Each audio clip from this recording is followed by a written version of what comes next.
So, paano natin siya lalagyan ng CI/CD, Boss Rod? Okay? I-clear muna natin to mga boss. No? So, ngayon, gagawin natin, pupunta tayo sa Boss Rod na lang, no? Hindi na sa may, sa may personal ko.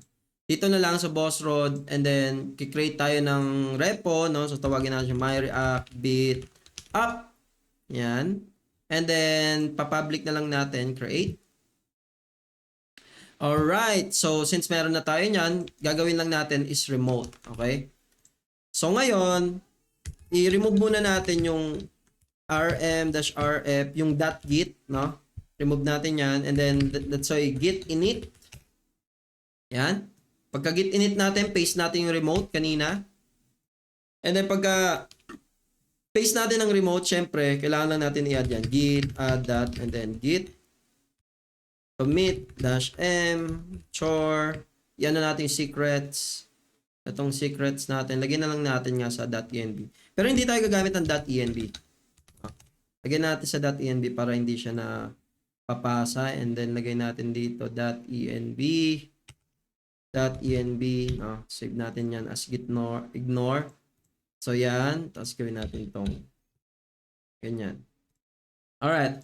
So chore initial commit and push main origin. Yan. So, makikita na natin dito, dapat meron na tayong repository na my React bit app. Okay. So, meron na tayong React bit app, which, ito na yung application natin, no? Ang kailangan lang natin gawin dito, mga boss, is gagawa na tayo ng CI/CD. Okay? Yung CI/CD na to is basically, ito yung magra-run pagka magde-deploy ng application. Lalagyan na lang tayo dito ng deploy YAML. Okay? YAML kasi yon. Okay? So ngayon, sa deploy YAML na yan, ang gagawin lang natin diyan mga boss is gagawa tayo ng name. So ikakopy ko na lang, yan, makikita nyo. So ang ginagawa nito mga boss is pangalan ng CI natin or ng GitHub action natin is deploy, no? Ang ginagawa nito naman, ito yung trigger. So sinabi lang dito, pag kami nag-push sa main branch, dapat i-run mo tong mga jobs ko, okay? Sa GitHub Action may tinatawag na jobs, no? Yung isang jobs na yon is isang job siya. So meaning isang instance siya, no? Pero sa isang instance na yon, pwede siyang magkaroon ng multiple step. Ano yung ginagawa doon? Like magche-check out sa branch, mag-setup ng kailangan sa Docker, and then magse-setup ulit ng kailangan naman para sa Docker build, no? Dito, makikita nyo, wala na yung Docker build na ginagawa, no? Wala na dito yung Docker build. Kasi ano na yun, kumbaga, hinandle na ng action na to, in-abstract na yun para sa atin. Okay? And then dito, kailangan lang natin, syempre, mag-login, no? So, pagka-login natin dyan, syempre, gumamit ulit yan ng GitHub Action, no? So, kailangan lang natin gamitin yung nasa secrets natin na Docker Hub username and Docker Hub token, yung kanina, yung generate natin sa Docker Hub. Okay? Yun yun. And then, last but not the least is, ano yung magiging pangalan nung tag mo, okay? Kasi 'di ba ang pangalan ng tag natin yung consrod. Ang pangalan ng image natin 'di ba kanina, consrod my React bit app. So, actually kahit din na natin lagay yung latest kasi matik naman yung latest every time na mag-build latest yung ano niyan by default, okay? So ngayon, ang ginawa ko dito since meron tayong username dito, since palagi naman parehas yung kung anong username mo sa Docker Hub, ganun din yung laging pangalan mo, username ng repo mo, username and then yung repo name mo, test, tapos kung ano yung tag mo, okay? Pero yung tag naman, like what I said, etong tag na to, part na to, is it doesn't really necessary, okay? So ngayon, nilagay ko dito push through, meaning ipopush na rin yan. Pagka na-build niya na, ipopush niya na ulit yung image. Okay, so ngayon, dito sa last part natin mga boss, kailangan natin gumawa ng ito lagi kong or madalas kong ginagawa, no? Meron akong kasi magkaiba yung Docker Compose natin dito kasi ito ginagamit lang natin to sa local natin, okay? Yung Docker Compose app just to test, no? Kung nag-work ba in production version sa may ano natin, sa may local machine natin. Ito yung Docker Compose na yun, ginagamit natin. Pero magkaiba yan sa Docker Compose naman pagka gumagamit ka ng Docker Hub. Okay? Yun yung parang pinupush na natin sa mga image registry. Okay? So ngayon, ano yun, Boss Rod? Ano yung ginagawa mo? Madalas kong ginagawa mga boss, meron kasi akong Docker. Kasi ayoko pagka nag-touch na ako ng server, ayoko touch ang server. Okay? So kaya ang ginawa ko is, inoptimize ko siya in a sense na gusto ko nag-change ako sa side ko, and then ikaw yun and then dapat si CI automatically na nag-change ng kailangan from the server. Okay? So ano yun, Boss Rod? Meron akong Docker folder. Okay? And then meron din akong script folder. Okay? So ano nang ginagawa mo dyan, Boss Rod? Sa Docker folder, meron akong Docker Compose dyan. Okay? Compose YAML. Sa Docker Compose na yan, basically, ikakopy ko lang yan. Pero may difference dyan, mga boss. Ang difference niya, basically, is instead na nakatutok to sa mismong Docker file natin sa repository, ang gagawin natin is yung image, itututok na natin siya sa mismong image, which yung consrod, yan, consrod, my React Vit app. Okay? Pwede nyo ilagay yung latest, it's up to you, pero ganyan lang yung idea niyan. And then, pwede na tayo mag-declare dito, ano ba yung port na gagamitin natin sa server, no? So, ang ginamit natin kasi doon is sa may default kanina, 'di ba? Sa may script natin na default, pagka pumunta tayo sa server, 8,000 'yun, 'di ba? So, pwede natin gawin tong 8,000. Pero itong port na to, actually, it's up to you na kung anong gusto nyo gamitin. Okay?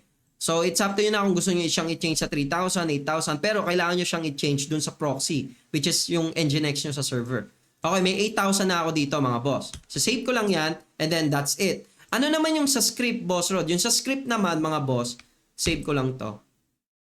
Yung sa script naman, ang ginagawa ko naman dyan is may deploy ako na SH. Ano yan, Boss Rod? Deploy SH na yan. So, yung deploy SH, basically, eto yan. Punta tayo sa notes. Punta tayo sa Ubuntu, sa may Docker, no? Meron tayong deploy dito na dalawa. So, kung ang gamit nyo is EC2, no? Or EC2 with ECR, so kailangan nyo gawin to. Okay? Kailangan nyo magkaroon ng mag-login sa AWS using yung ganyan-ganyan, blah, blah, blah. Pero since tayo Docker Hub tayo, ang kailangan lang natin is ito. So, papaliwanag ko sa inyo kung anong ginagawa niyan, mga boss. Ang ginagawa ng script naman na to, mga boss, is nagpupunta lang ako sa pinaka-root, no? Sa root, which is sa mismong server natin, meron tayo kanina. Tingnan natin. So, hindi na to ma-access. Access ulit tayo sa server natin. Okay, gagawin natin is, yan lang ulit, SSH, enter. Yan. So, kasi, may root folder tayo dito, di ba? Pagka nag-pwd ka, makikita mo, nasa /root tayo, mga boss. So, ang ginagawa ko lang dyan, navigate ka sa may Docker dito. Sa Docker folder. Which dito, wala pa tayong Docker folder, no? Gagawa pa lang tayo make dir. Okay? Docker. Okay. So, ls tayo, meron na tayong Docker dyan, di ba? And then, inside of Docker, dapat meron tayo ditong Docker Compose. Which, kahit hindi na natin ilagay agad yung Docker Compose dyan, kasi nga, gagawin natin is ikakopy natin kung ano yung Docker Compose natin dito sa repository natin, which is nasa Docker folder natin. And then, ipapasa lang natin yan sa mismong server. So, ganun yung gagawin natin. Okay? Instead na manually ko pa itong ilalagay para dito, and then manually, every time na may, let's say lang, nag-change ako dito sa deploy script ko. Every time na mag-change ako dito, hindi ko na kailangan pumunta sa mismong server para mag-create ng Docker Compose or mag-create ng script, and then i-change yung kailangan kong i-change. No? Hindi ko na kailangan gawin yon kasi nga, ang gagawin ko na sa CI/CD ko mismo is, kung ano yung latest na changes dito, lagi ko yan i-override or i-copy sa mismong server ko. Okay? So, save ko lang to, and then meron tayong deploy SH dito. Ang ginagawa lang, mga boss, is first, syempre, ini-stop natin yung mismong application. So, dina-Docker Compose down natin, and then din-remove lang natin yung all Docker images. Kasi, every time na mag-pull tayo ng image, na i-imbak yung mga previous image niyan, which is, dadagdag sa storage nyo. So, ang ginagawa lang natin dito is, nire-remove natin lahat ng mga unused. Okay? And then, syempre, yung pinaka-next nun is, i-up na natin yung application natin, which is Docker Compose app, and then -d, so para naka-foreground, and then application is running. Okay? Ganun lang. Very basic, di ba? So, meron na tayong script niyan. So, ngayon, balik tayo sa CI/CD. Okay. So, kanina, nalaman na natin yung build and push, no? Dito sa step na to, ito na yung deploy, no? Ang nilagay lang natin dito, dependent siya dito sa build and push. So, ang sinabi lang natin dito, sa job na deploy, bago mo siya i-run, kailangan tapos yung build and push. Okay? Kaya nakalagay dyan needs. Okay. So ngayon, sa part naman na to, deploy, sa step niya, ganun lang din. Magche-check out lang ulit siya kasi another instance ulit yan. Gagamit tayo ng Appleboy SCP. So ang ginagawa nito mga boss is, kinakopy niya lang kung anong meron tayo dito, which is yung Docker Compose YAML at saka yung script natin. Saan niya kinakopy yon mga boss? Kinakopy niya yon sa root. So para mangyayari niyan, ganyan. Okay, root, tapos root script deploy sh. So ganyan yung mangyayari, which dito sa part natin na to, ganun siya sa server, di ba? So pagka pumunta tayo sa root, ls natin yan, root docker compose, root script, tapos yung deploy sh. Okay, so ganun yung idea niyan. So meron lang tayong mga secret niyan, yung host, which is yung IP ng server natin, and then yung user, which kung anong user tayo dito, which root tayo dito, okay? And then yung SSH private key nyo. So kukunin natin private key mamaya, okay? And then ngayon, last but not the least is pagka nakopy na natin yung Docker Compose at saka yung deploy sh natin, ang gagawin niya mga boss is papasok ulit sa server yan. Pagkapasok niya sa server, iraran niya na ngayon yung sh or yung script para sa deploy. Na ang ginagawa ng deploy, di ba? Ito ngayon kanina, pupunta sa Docker folder, i-stop yung application, and so on and so on. Okay? So, clear? Alright. So, let's go and try that, mga boss. So, paano natin gagawin yan? Siyempre, magpo-push lang tayo, mga boss. So, ang gagawin natin dyan, mga boss, is siyempre, punta muna tayo ulit sa repository. Punta tayo sa My React with app. Ilagay muna natin yung mga necessary secrets. Okay? Punta tayo ng repo, secrets, and then secret and variables, secrets, manage. Di tayo dyan sa manage. Maglalagay lang tayo ng new repository secret. Okay? So, ano yung mga nandoon kanina? Okay, so meron tayo ditong unahin natin sa Docker syempre. Docker username at saka Docker username Docker Hub token. So, constrod lang to. Okay? So, gawa pa tayo ulit. New repository secret. Gawa tayo ng Docker Hub token. Yung token natin yung kanina nasa env, di ba? Yung generate natin from Docker Hub. To. Okay, copy natin yan. Paste natin dito. Add natin secret. And then, anong next? Meron tayo dito namang SSH. Ito, host, user, and private key. Kailangan natin. Okay, copy natin yan. So, new repository, secret. Okay, host. Ayun na yung DigitalOcean natin. Droplet. Okay, paste natin dito. Tapos meron niyang add ulit ng repository. Ang gagawin natin is SSH user, which is root lang. Okay? Kasi ayun yung parang kanina. Ayun yung parang mag-SSH lang tayo. Siyempre, ang pinakalas na meron tayo dyan is SSH private key. So, paano natin kukunin yun, Boss Rod? Kukunin lang natin kanina. Paano ba tayo nag-SSH kanina? Dito, clear natin to. Okay? Ganun lang. Cut. Yan, SSH. Instead na pub, i-get natin yung private key. Okay? Itong mga private key, ito yung mga sinisecure ha. Ito yung kailangan yung i-secure. Pero in this tutorial, pinapakita ko sa inyo. Kasi di-delete ko rin naman para may idea talaga kayo. And then, add nyo lang yan. Add secret. And then, that's it. So, meron na tayong Docker Hub token. May mga secret environment variables na tayo sa may repository natin. So, ngayon, ang gagawin natin, ipupush na natin to. Git add and then git commit -m sure add git push. Alright. And then, pagka ginit push na natin yan, mga boss, punta tayo dito. Dapat, pagka pumunta tayo sa action, may makikita na kayong ganitong part. Okay? So, makikita nyo na dito, mga boss, is meron dalawang jobs na nangyayari dito sa deploy natin. Okay? So, yung first na job is yung build and push. So, check natin kung magsasuccess to. So, yan, ang ginawa nyo na yan, nakapag-login na tayo, nag-Docker succeed, meaning okay yung secrets natin, mga boss. So, ngayon, yan, binibuild niya na yung image natin. Okay? So, pagka-build niya ng image, ang gagawin niya na yan, mamaya, ipupush niya na yan. So, binibuild niya na. So, wait lang natin.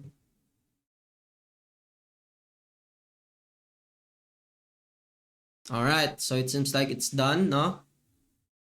Medyo mabilis lang. So, dito na tayo sa deploy, no? Sa deploy naman, syempre, since tapos na yung deploy push, saka lang magra-run tong deploy. So, wait lang natin ulit. Ayan. So, makita natin, nag-check out na. Ayan, nag-copy na siya ng file. Ayan, kinakopy niya na yung file natin. So, dapat, ayan, nag-create na siya ng folder, no? Based sa path na ginawa natin. And then, yan, nag-success na. And then, yan, makikita nyo, di ba? Nagpunta na, nag-SSH na siya sa server natin. And then, nirun niya na yung script natin. Tapos, yan na yung parang dinelete na yung mga unused image. And then, nag-pull na ng bago, yung latest, na na-build kanina, na na-push. And then, nag-run na yung application natin. So, now, since nag-run na yung application natin, dapat accessible na yan dito. Yan! Makita nyo, accessible na yung application natin. Kahit pumunta rin kayo dito sa may natin, sa 8,000, yan, pagka pumunta kayo dyan, accessible pa rin siya. Kasi nga, yung actual application natin is nakarun through 8,000 na port. Okay? So, yun yun. Pero, pinroxy natin siya na dapat pagka pumunta sa mismong server ko, naka-proxy ka dapat dun sa may 8,000. So, kaya nakita pa rin natin yung application natin dito. Okay? So, it's good na. Nag-run na yung natin, nag-run na yung application natin with our setup. So, again, recap lang tayo mga boss, no? Punta tayo ng server, no? Para mas maintindihan nyo. Okay, SSH. Okay. So, nakikita nyo dito sa may natin, sa may server natin, pagka nag-cd docker ako, or let's say, cat na lang, cat docker yung kanina, di ba? Pwede natin gawin to, Docker Compose. Yan, makikita nyo, may Docker Compose na ako na nakaset up sa Docker Compose ko. So, ngayon, ang mangyayari niya mga boss, pagka nag-change ako dito sa mismong folder, sa mismong repository ko, matik mag-change din yung nasa sa Docker Compose ko sa server. Okay? Ganun yung idea niyan. Pagka nag-change ako dito sa may SH ko na deploy para sa script, is automatic mag-change din yan dito naman sa may root scripts deploy sh ko. So, automatic mag-change din to. So, ayun yung parang pinaka-convenience niya. Okay? So, ngayon, recap lang. Okay?